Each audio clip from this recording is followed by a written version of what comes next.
ជាវាសួរបងប្អូនតាគ្នាថ្ងៃនេះបង្រៀនបងប្អូនតាគ្នាមកធ្វើត្រីខឆាជាមួយនឹងតសក់បងប្អូនហើយរបៀបធ្វើយើងថ្ងៃនេះផងដែរយើងទិញតសក់ជាមួយនឹងត្រីខតសក់នេះយើងហាន់ជាចំណិតចឹងទៅណាបងប្អូនយើងហាន់វារៀងដុំចឹងកុំឲ្យវាឆាទៅយើងវាស្លាប់វាអីចឹងណាហាន់មកមុំប៉ុណ្ណឹងបានហ្នឹងហើយបន្តទៀតត្រីខគ្រឿងផ្សំរបស់យើងមានដូចជានិងខ្ទឹមសចិញ្ច្រាំបងប្អូនគ្រឿងផ្សំថ្ងៃនេះតិចមែនតើបងប្អូនសម្រាប់ធ្វើបងប្អូនធ្វើហូបនៅផ្ទះធ្វើហូបបាយធ្វើទៅស្រែហូបបាយនៅស្រែហ្នឹងគឺត្រូវតែម្ដងបងប្អូនហើយស្រាប់ពេលឥឡូវជាដៅព្រោះស្រូវទៀតអញ្ចឹង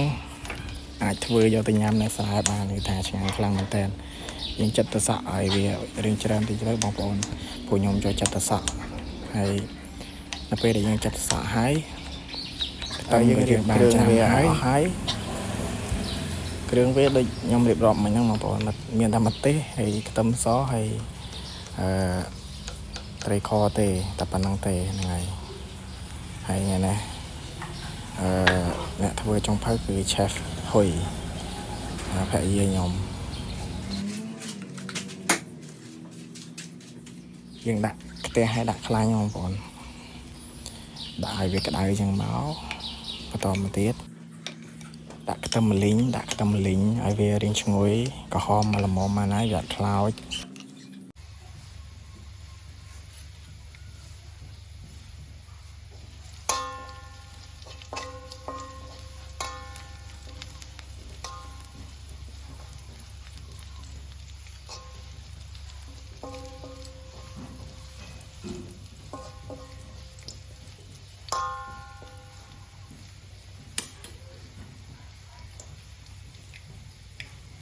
ចាក់ត្រីខចំនួន1កំប៉ុងចូលមានទាំងសាច់ត្រីនៅក្នុងនោះផងដែរហើយថែម1កំប៉ុងទៀតម្ហូបនេះគឺបាយឆ្ងាញ់ខ្លាំងមែនតើបងប្អូនពីយកទៅស្រែឬមកក៏បងប្អូនញ៉ាំជុំគ្នានៅផ្ទះចឹងណាហើយវាចាប់ក្តាមជះក្លិនឈ្ងុយមកហើយបងប្អូនចំពោះស្ករអំបិលប៊ីចេងទឹកត្រីបងប្អូនចាំបង់បន្តិចទៀតទៅនេះហើយយើងកូរវាចូល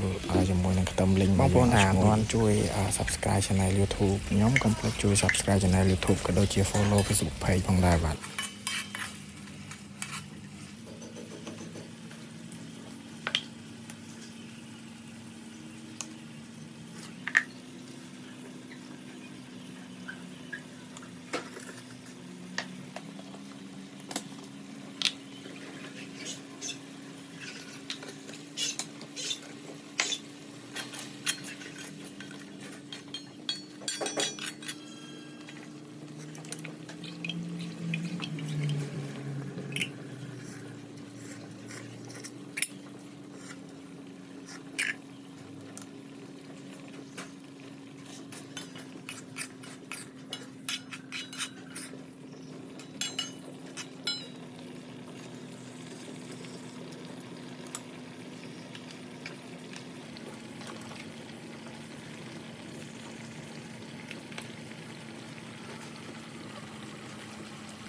បន្តមកទៀតយើងដាក់តសក់បងប្អូន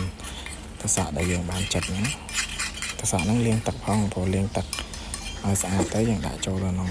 ត្រីខរបស់យើងច្របល់ហ្នឹងទៅបងប្អូនកុំភ្លេចថែមស្ករអំបិលប៊ីចេងតាមចំណូលចិត្តគ្រួសារក៏ដូចជារសជាតិតាមគ្រួសារចង់បានបែបណាដាក់តាមបែបហ្នឹងទៅបងប្អូនបងឲ្យភ្លក់ផងហ្នឹងហើយវាពុះគុកគឺតែតំណងខ្លាំងមែនតើបងប្អូនហើយសំខាន់វាឈ្ងុយ